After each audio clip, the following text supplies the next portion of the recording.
Bonjour à toutes et à tous, ici Khalil Jebali pour ce Good Morning Market du 13 avril 2018. Nous commençons tout de suite avec le rappel légal habituel. XTB France informe les participants que la présentation à venir et les informations qui vont être dispensées ne constituent pas en aucune manière une sollicitation ou incitation à acheter ou vendre des produits financiers. Voilà, nous commençons tout de suite avec le calendrier économique de ce vendredi 13 avril. Calendrier assez étonnant, hein, et c'est quand même le cas de le dire. La balance commerciale chinoise ressort négative, en déficit de 5 milliards de dollars. Alors, c'est la première fois depuis X temps que la balance commerciale chinoise est déficitaire.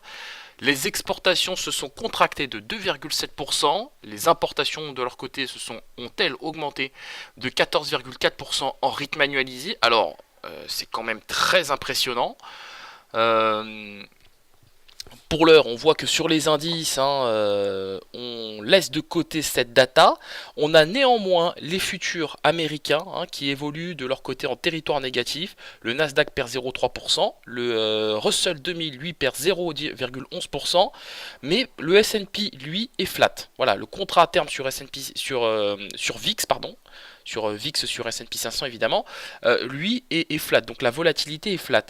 Par ailleurs, du côté des indices en zone euro ou en Europe continentale, eh bien, on a des indices qui évoluent en territoire positif, sauf peut-être le FTSE qui évolue en territoire négatif, mais ça s'explique par l'évolution de la livre sterling. Ensuite, dans la journée, on prendra connaissance de la balance commerciale en zone euro. On aura des discours des membres du FOMC, Eric Rosengren, James Bullard.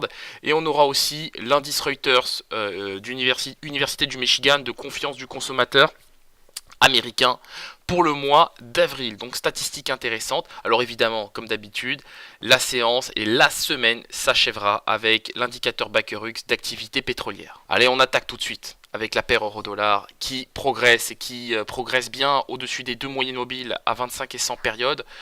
Nous pensons toujours que la paire euro-dollar retrouvera le niveau des 1,24 dollars. Alors évidemment, il y a des étapes intermédiaires.